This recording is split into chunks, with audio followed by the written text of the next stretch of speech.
On a quiet hilltop village, there lived a young lantern maker named Saim, whose glowing lanterns could brighten even the darkest nights.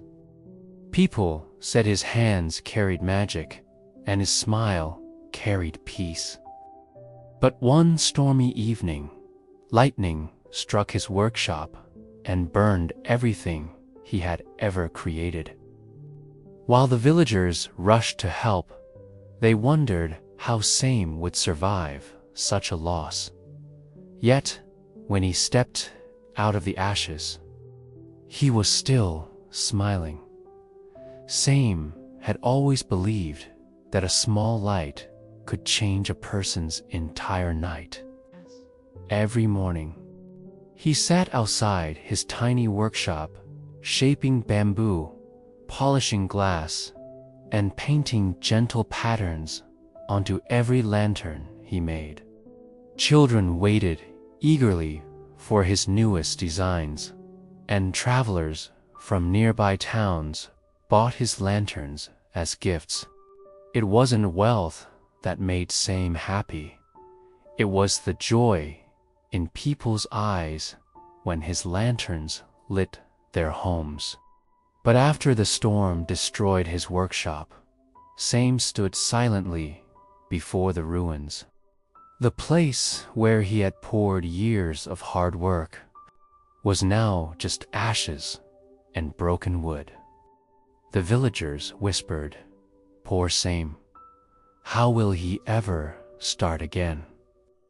The next morning, Saim walked through the village square with empty hands for the first time. People looked at him with pity, expecting to see sadness on his face. "Your lanterns always brought us hope," an old man said softly. "But now, what will you do?" Saim simply smiled, though inside he felt a deep sting. Everywhere he looked, he saw reminders of what he had lost. The glowing lanterns hanging outside doors, the warm colors he once painted, the light he once shared. A few villagers whispered, "Maybe he won't recover. Maybe this loss is too big." Saim heard their doubts, and for a moment his heart trembled. The storm outside had passed, but a storm inside him had just begun.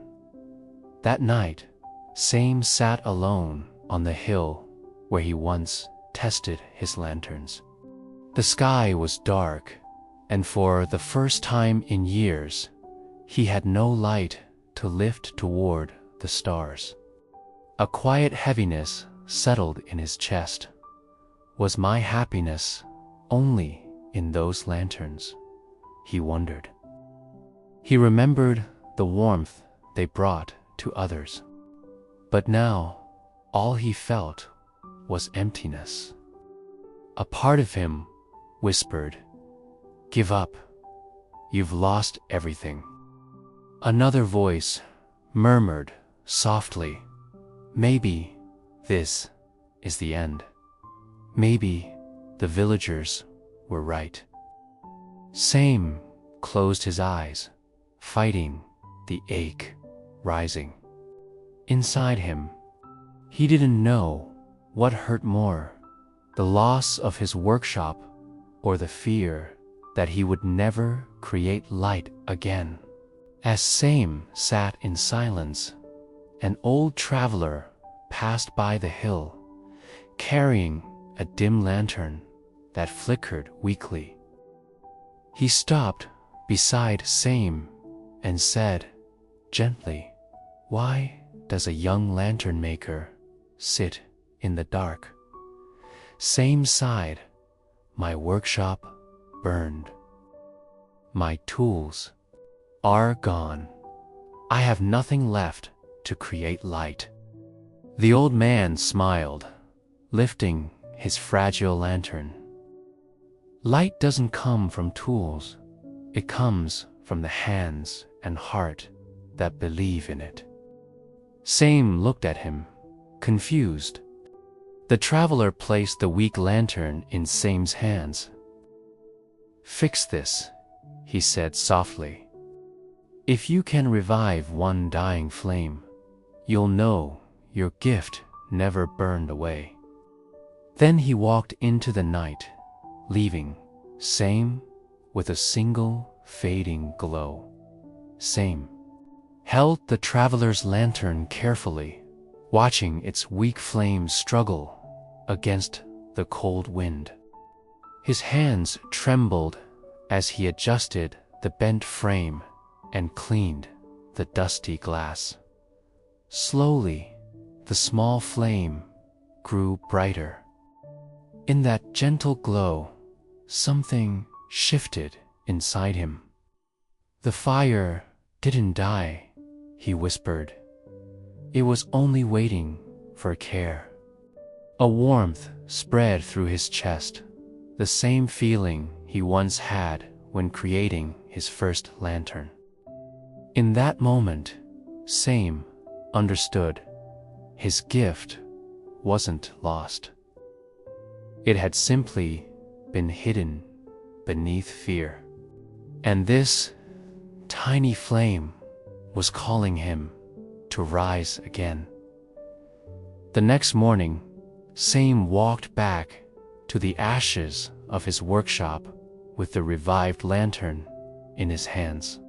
For the first time since the storm, he didn't look at what he had lost. He looked at what he could rebuild.